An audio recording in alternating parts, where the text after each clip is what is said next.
Summer வந்தாச்சு. What's your plan for this holiday? எங்க கிட்ட விட்டுருங்க, நாங்க பாத்துக்கிறோம். VGT Holidays. GT Holidays, South India's #1 travel brand. தமிழர்களின் #1 சாய்ஸ் தமிழ் மேட்ரிமோனி. ஆதன் நியூஸ் நேயர்களுக்கு வணக்கம். நான் கவி பாரதி. சைனாவினுடைய டெபிட் ட்ராப் டிப்ளமசினா என்னன்னு தெரியுமா? எந்த நாடு பொருளாதார ரீதியாக சற்று பின்தங்கி இருக்கிறாங்களோ, இல்லை எந்த நாடு கொஞ்சம் ஸ்ட்ரகிள்ஸை ஃபேஸ் பண்ணுறாங்களோ அந்த நாடுகளுக்கு நான் உங்களுடைய நாட்டினுடைய டெவலப்மெண்ட்டுக்கு கடனாக காசு தரேன், உங்கள் நாட்டை டெவலப் பண்ணிக்கோங்க அப்படின்னு சொல்லி ஒரு நட்பு பாராட்டி கடன் கொடுத்து அந்த நாட்டில் தங்களுடைய ஆதிக்கத்தை செலுத்தி அந்த நாட்டில் இருக்கக்கூடிய முக்கியமான இடங்கள்லாம் தங்களுடைய கட்டுப்பாட்டுகளை கொண்டு வரது தான் சைனாவினுடைய இந்த டெபிட் ட்ராப் இன்டிமசி. இப்போ சமீப காலமாக இந்தியாவை சுற்றி இருக்கிற நாடுகளை தங்களுடைய கட்டுப்பாட்டுக்குள்ளே சீனா சாதுரியமாக கொண்டு வந்துட்டு இருக்கிறாங்க.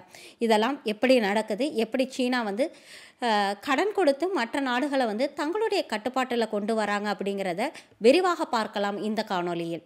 கடந்த ஞாயிற்றுக்கிழமை பங்களாதேஷில் சீனா பங்களாதேஷ் இடையான வர்த்தக முதலீடு மாநாடு நடைபெற்றுச்சு. இதில் 150க்கும் மேற்பட்ட சீனா வர்த்தகர்கள், அதுக்கப்புறம் சீனாவினுடைய அமைச்சர்கள்லாம் பங்கேற்றிருந்தாங்க. இதில் பேசினேன். இப்போ பங்களாதேஷில் இடைக்கால அரசினுடைய சீஃப் அட்வைசராக இருக்கக்கூடிய முகமது யூனிஸ் என்ன சொல்லியிருக்கிறார் அப்படின்னா, சீனாவில் இருக்கிற முதலீட்டாளர்கள்லாம் தங்களுடைய நாட்டில் முதலீடு பண்ணுங்க, தங்களுடைய நாட்டில் இருக்கக்கூடிய இளைஞர்களுக்கு வாய்ப்பை அதிகரித்து கொடுங்க, தங்கள் நாட்டில் இருக்கக்கூடிய வாய்ப்புகளை சைனா பயன்படுத்திக்கணும் அப்படின்னு சொல்லியிருக்கிறாங்க. அது மட்டும் இல்லாமல் சைனா பங்களாதேஷை தன்னுடைய வீடு போல் கருதிட்டு வாய்ப்புகளை அதிகரிச்சுக்கோங்க அப்படின்னு சொல்லியிருக்கிறாங்க. சீன முதலீட்டாளர்கள் தெற்காசியாவில் இருக்கக்கூடிய நாடுகளெல்லாம் வர்த்தக ரீதியாக எப்படி முன்னுக்கு கொண்டு வந்தாங்களோ அதே போல் பங்களாதேஷையும் வர்த்தக ரீதியாக முன்னுக்கு கொண்டு வரணும் அப்படிங்கிற ஒரு அழைப்பையும் விடுத்திருக்கிறார். அது மட்டும் இல்லாமல் பங்களாதேஷில் இந்த இடைக்கால அரசு உருவாக்கப்பட்டதற்கு பிறகு தான் இளைஞர்களுக்கு வாய்ப்பு ஏற்படுத்தி கொடுக்கறதுல இந்த அரசு முன்னுரிமை வகிச்சுக்கிட்டு இருக்குது. இதன் ஒரு பகுதியாக தான் வெளிநாட்டும், அதாவது சீனாவுடைய முதலீடுகள்லாம் பங்களாதேஷில் நிறுவனத்துக்கு இந்த இடைக்கால அரசு பெரும் அளவில் பங்கு வகிச்சிருக்கிறாங்க அப்படின்னு சொல்லியிருக்கிறாங்க. அது மட்டும் இல்லாமல் இதற்கு முன்பு ஆட்சி செய்த ஷேக் ஹசீனா தரப்பில் பொருளாதார மண்டலங்கள் உருவாக்கப்பட்டுச்சு. ஆனால் அதெல்லாம் காலியாக தான் இருந்துச்சு. அங்கெல்லாம் எரும மாடுகளும் பசு மாடுகளும் தான் மேய்ச்சிட்டு இருந்தாங்க. ஆனால் நாங்கள் பொறுப்பேற்றதற்கு பிறகு தான் நிறைய அதிகாரிகள்லாம் நியமித்து அந்நிய முதலீடுகள்லாம் ஈர்ப்பதற்கான அனைத்து வேலைகளிலும் ஈடுபட்டு இருக்கு அப்படின்னு சொல்லியிருக்கிறாரு. சமீப காலமாகவே இந்த முகமது யூனிஸ் சீனா மீது ரொம்ப அதிக அளவில் நெருக்கம் காட்டிட்டு இருக்கிறாரு. மார்ச் மாதம் கூட முகமது யூனிஸ் சைனாவுக்கு சென்று அங்கே அதிபராக இருக்கக்கூடிய ஜி ஜின்பிங்கை சந்தித்து பேசினார். அதில் அவர் என்னெல்லாம் பேசியிருந்தாருன்னு பார்த்தோன்னா, டீஸ்லா நதி திட்டத்தில் சீனா அரசு நிறுவனங்களும் பங்கேற்கலாம் அப்படிங்கிற ஒரு செய்தியை சொல்லியிருந்தார். சரி, இந்த டீஸ்லா நதிங்கிறது என்ன அப்படின்னு பார்த்தோன்னா, டீஸ்லா நதி சிக்கிமில் உற்பத்தி ஆகி மேற்கு வங்காளம் வழியாக பங்களாதேஷில் கடலில் கிடக்குது. இந்த நதி இந்தியாவிற்கும் சரி, அதாவது மேற்கு வங்கத்திற்கும் சரி, பங்களாதேஷுக்கும் சரி மிக முக்கியமான ஒரு நதியாக பார்க்கப்படுது. கிட்டத்தட்ட 30 லட்சம் மக்களுடைய வாழ்வாதாரங்கிறது இந்த நதியை நம்பி தான் இருக்குது அப்படின்னு தான் சொல்லணும். ஆனால் 2011 இந்த நதிநீரை பங்கிடுவது தொடர்பாக டீஸ்லா வாட்டர் ஷேரிங் அக்ரிமெண்ட் ஃபைனலைஸ் ஆச்சு. ஆனால் மேற்கு வங்கத்தினுடைய முதலமைச்சராக இருந்த மம்தா பானர்ஜி இதுக்கு பெரும் அளவில் எதிர்ப்பு தெரிவித்தாங்க. ஏன்னா அந்த நதிநீர் அங்கே இருக்கக்கூடிய விவசாயிகளுக்கே பத்தலை, இதை நீங்கள் பங்களாதேஷுக்கு கொடுக்கக்கூடாது அப்படின்னு கடும் எதிர்ப்பு தெரிவித்தாங்க. இதனால் இந்த ஒப்பந்தம் அப்போ தற்காலிகமாக நிறுத்தி வைக்கப்பட்டிருந்துச்சு. ஆனால் அதன் பிறகு இந்தியா இப்போ டீஸ்லாவுக்கு உதவ தாங்கள் தயாராக இருக்கிறதாகவும் இதை பற்றி ஆய்வு செய்கிறதுக்காக ஒரு குழுவை இந்தியா அனுப்ப தயாராக இருக்குது அப்படின்னு சொல்லியிருந்தாங்க. ஆனால் இந்த நிலையில் தான் யூனிஸ் சைனாவுக்கு போய் ஜி ஜின்பிங்கை சந்தித்து இந்த டீஸ்லாவில் சீன நிறுவனங்கள் பங்கேற்கலாம் அப்படின்னு சொல்லி ஒரு கருத்தை வந்து வெளியிட்டிருக்கிறாரு. இது வந்து இந்தியாவினுடைய கோபத்தை வந்து தூண்டக்கூடிய ஒரு செயலாக தான் இருக்குது. ஏன் அப்படின்னா இந்த முகமது யூனிஸ் பதவி ஏற்றதிலிருந்தே இந்தியாவிற்கு எதிரான ஒரு போக்கை தான் கடைபிடிச்சிட்டு வந்தாங்க. இந்தியா எந்த நாடுகளெல்லாம் எதிரி நாடுகளாக கருதுதோ அந்த நாடுகள் கூடலாம் அதிக அளவில் வந்து நட்பு பாராட்டிட்டு இருக்கிறாரு. இதற்கு மிக முக்கிய காரணமாக என்ன பார்க்கப்படுது அப்படின்னா, ஷேக் ஹசீனாவுக்கு இந்தியா கொடுத்த ஆதரவு வந்து முகமது யூனிஸ்க்கு வந்து கொடுக்கப்படலை. முகமது யூனிஸே வந்து ஷேக் ஹசீனா வந்து பதவி நீக்கம் செய்யப்பட்டதற்கு பிறகு தான் வந்து ஆட்சி அமைச்சாங்க. ஸோ இவர் ஆட்சி அமைச்சதுக்கு பிறகு ஷேக் ஹசீனாவுக்கு எதிரான ஒரு நிலைப்பாட்டில் தான் இருந்தாங்க. ஷேக் ஹசீனா இந்தியா கூட நட்பு பாராட்டினதுனால அவர் இந்தியா மீது வந்து அதிக அளவில் வந்து வெறுப்பை வந்து உமிழ ஆரம்பித்தார். அது மட்டும் இல்லாமல் இந்தியா ஷேக் ஹசீனாவுக்கு கொடுத்த முக்கியத்துவத்தை வந்து முகமது யூனிஸ்க்கு கொடுக்கல அப்படிங்கிற ஒரு காரணமும் வந்து இதற்கு மிக முக்கியமாக பார்க்கப்படுது. இது மட்டும் இல்லாமல் மோக்லா துறைமுகத்தை நவீனமயமாக்கவும் விரிவுபடுத்தவும் வந்து சீனா உதவி செய்யணும் அப்படின்னும் வங்கதேசம் வந்து பேசிக்கிட்டு இருக்குது. இந்த மோங்லா துறைமுகத்தை மேம்படுத்த ஆல்ரெடி வந்து சீனா வந்து முதலீடு பண்ணியிருக்கு அப்படின்னு வந்து கூறப்படுது. ஆனால் இந்த மேக்லா துறைமுகத்தை பயன்படுத்தி தான் வடகிழக்கு மாநிலங்களுக்கு இந்தியா வந்து பொருட்களை வந்து எடுத்து செல்லும் திட்டத்தை 2021 மேற்கொண்டுட்டு வராங்க. Protocol on inland water transport and trade மூலயமா இந்தியாவும் வங்கதேசமும் வந்து ஒரு ஒப்பந்தத்தில் கையெழுத்து பண்ணியிருக்கிறாங்க. இதனால தான் இந்த ஒப்பந்தத்து மூலயமா தான் இந்தியா இந்த போர்ட்டை பயன்படுத்தி வடகிழக்கு மாநிலங்களுக்கெல்லாம் வந்து பொருட்களை வந்து எடுத்து போயிட்டு இருக்கிறாங்க. ஆனால் இப்போது இந்த போர்ட்டில் வந்து சீனாவினுடைய ஆதிக்கம் அதிகமாகும் பட்சத்தில் வந்து வடகிழக்கு மாநிலங்களுக்கு எடுத்து கொண்டு போகக்கூடிய இந்த பொருட்களுக்கு பாதிப்பு ஏற்படக்கூடிய வாய்ப்பு வந்து மிக அதிக அளவில் இருக்குது. அது மட்டும் இல்லாமல் இந்த யூனிஸ் தலைமையிலான அரசு சிட்டகாங் போர்ட்டில் சீனா கூட சேர்ந்து ஒரு பொருளாதார மண்டலத்தை வந்து உருவாக்குற ஒரு திட்டத்திலையும் வந்து இருக்கிறாங்க. இந்த சிட்டகாங் போர்ட்டுங்கிறது வந்து பங்களாதேஷோடைய மிக முக்கியமான ஒரு போர்ட்டாக கருதப்படுது. ஏன்னா பங்களாதேஷ் ஏற்றுமதி செய்யக்கூடிய பொருட்களை 90% பொருட்கள் வந்து இந்த போர்ட்லேருந்து தான் ஏற்றுமதி பண்ணப்படுறாங்க. இந்த போர்ட்டில் சீனா ஆதிக்கம் செலுத்தும் பட்சத்தில் அது இந்தியாவிற்கும் வந்து பாதகமாக அமையலாம். சைனா பங்களாதேஷ்க்கு வந்து உதவுறது வந்து ஸ்ட்ரிங் ஆஃப் பேர்ல் ஸ்ட்ராட்டஜியில் ஒரு பகுதியாக தான் பார்க்கப்படுது. நான் ஆல்ரெடி சொல்லியிருந்தேன். இந்த ஸ்ட்ரிங் ஆஃப் பேர்ல் ஸ்ட்ராட்டஜிங்கிறது என்ன அப்படின்னா, எப்படி ஒவ்வொரு முத்துக்களாக எடுத்து மாலையாக கோர்க்கிறோமோ அதே போல் சைனா இந்தியாவினுடைய எல்லையில் இருக்கக்கூடிய ஒவ்வொரு நாடுகளாக கொஞ்சம் கொஞ்சமாக தங்களுடைய கட்டுப்பாட்டில் கொண்டு வந்து அதன் மூலயமா இந்தியாவுக்கு வந்து ஆபத்தை விளைவிக்கிற ஒரு நோக்கத்தில் வந்து செயல்பட்டு இருக்கு. இதில் ஒரு காரணமாக தான் தற்போது பங்களாதேஷுக்கும் அது அதிக அளவில் வந்து உதவி பண்ணிட்டு இருக்கிறாங்க. சீனாவோட உதவியோட தான் பங்களாதேஷ் கார்னப்புலி நதிக்கரையில் ஒரு சுரங்க வழி பாதையும் வந்து கட்டிக்கிட்டு இருக்கிறாங்க. இது வந்து வங்கதேசத்தினுடைய முதல் சப்மரீன் சுரங்கப்பாதையாகவும் வந்து பார்க்கப்படுது.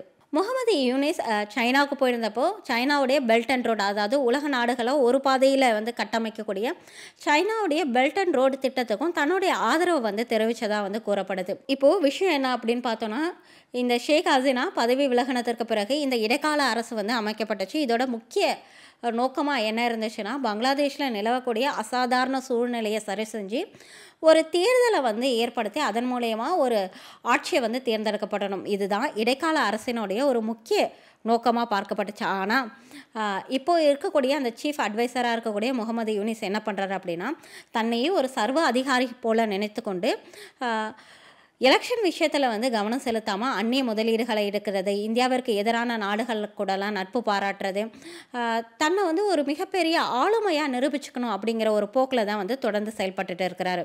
ஆனால் இது வந்து பங்களாதேஷ்க்கு எந்த நேரத்தில் வேணாலும் மிகப்பெரிய ஒரு தலைவலியாக மாறலாம்.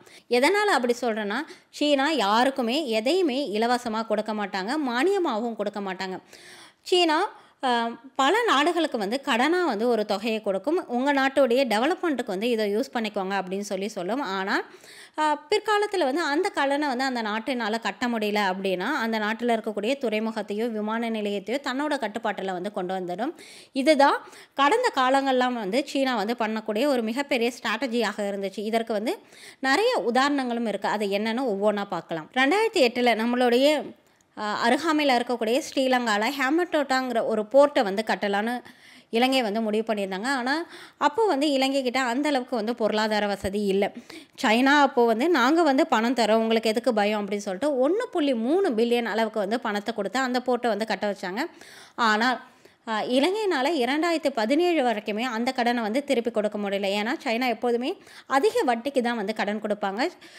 அப்போது வந்து இலங்கையிலேயும் மிகப்பெரிய அளவில் வந்து பொருளாதார நெருக்கடி இருந்துச்சு. இதனால் இலங்கையினால் அந்த கடன் பணத்தை வந்து திருப்பி கொடுக்க முடியல. இதை காரணம் காட்டி அந்த துறைமுகத்தை சைனா 99 வருஷத்துக்கு லீஸ் எடுத்துக்கிட்டாங்க. இந்த இடத்துல இப்போ வந்து சீனாவோட ஷிப்பிங் மிலிட்ரி பேஸும் வந்து அவங்க அமைச்சிருக்கிறாங்க. இது இந்தியாவிற்கு மிகப்பெரிய ஒரு தலைவலி தான் சொல்லணும். ஏன்னா இந்தியாவிற்கு அருகாமையிலேயே வந்து அவங்க வந்து மிலிட்ரி ஃபோர்ஸை வந்து அமைச்சிருக்கிறாங்க. இந்த போர்ட் வந்து இந்தியாவிலேருந்து 250 கிலோமீட்டர் தூரத்தில் தான் இருக்குது. இதை வந்து இந்தியா சரி செய்யும் விதமாக என்ன பண்ணியிருக்காங்க அப்படின்னா, இந்த ஹெமன்டோட்டா போர்ட்டுக்கு பக்கத்துலேயே அதானி குழுமத்தோடைய உதவியோட ஒரு போர்ட்டை வந்து கட்டிட்டு இருக்காங்க. அந்த போர்ட் ஆல்மோஸ்ட் இப்போ முடிஞ்சிச்சு. அது மட்டும் இல்லாமல் இலங்கை உடனான நட்புறவையும் நீடிக்க வந்து இந்தியா பெரும் அளவில் வந்து முயற்சி பண்ணிட்டு இருக்கு. அதன் ஒரு பகுதியாக தான் சமீபத்தில் நம்ம நாட்டினுடைய பிரதமர் மோடி அவர்கள் வந்து இலங்கைக்கு வந்து சுற்றுப்பயணம் வந்து சென்றிருந்தாங்க. இலங்கை மட்டுமா அப்படின்னு பார்த்தோம் அப்படின்னா, நம்மளுடைய எதிரி நாடாக இந்தியாவினுடைய மிக அருகில் இருக்கக்கூடிய பாகிஸ்தானிலையும் வந்து சைனா இதை தான் பண்ணியிருந்தாங்க. கிட்டத்தட்ட பாகிஸ்தானுக்கு அவங்க வந்து 60 பில்லியன் அளவுக்கு வந்து காசை வந்து கடனாக வழங்கியிருந்தாங்க.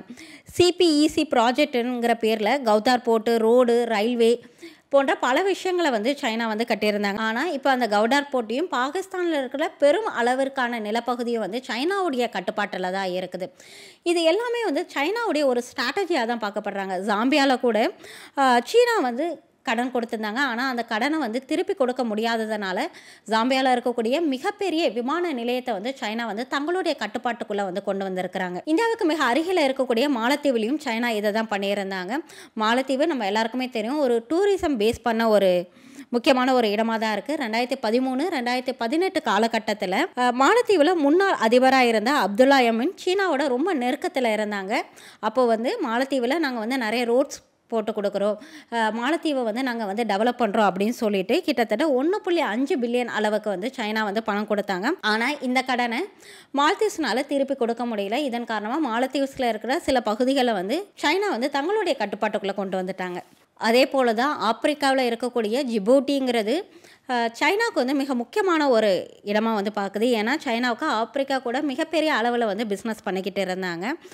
இங்கே வந்து 590 மில்லியன் அளவுக்கு வந்து பணத்தை செலவு பண்ணி ஒரு மிலிட்ரி பேஸை வந்து அமைச்சிருக்கிறாங்க. எதற்காக அப்படின்னா, இதுதான் சைனாவுடைய ஃபஸ்ட்டு ஃபாரின் மிலிட்ரி பேஸ் அப்படின்னு சொல்லப்படுது. எதற்காக இவ்வளோ செலவு பண்ணி இங்கே ஒரு மிலிட்ரி பேஸை வந்து சைனா அமைச்சிருக்காங்க அப்படின்னு பார்த்தோன்னா, இந்த இடத்துல தான் யுஎஸ் ஃப்ரான்ஸோடைய மிலிட்ரி பேஸும் இருக்குது. ஸோ அங்கே என்ன பண்ணுறாங்க அப்படின்னு ஒரு ஸ்பையிங் ஸ்ட்ராட்டஜிக்காக, செக்யூரிட்டி டெஸ்ட்டுக்காகவும் இந்த இடத்துல வந்து சைனா வந்து தன்னுடைய மிலிட்ரி பேஸை வந்து அமைச்சிருக்கிறாங்க அப்படின்னு சொல்லப்படுது. இதே போல தான் லாஸ்ங்கிற கண்ட்ரி.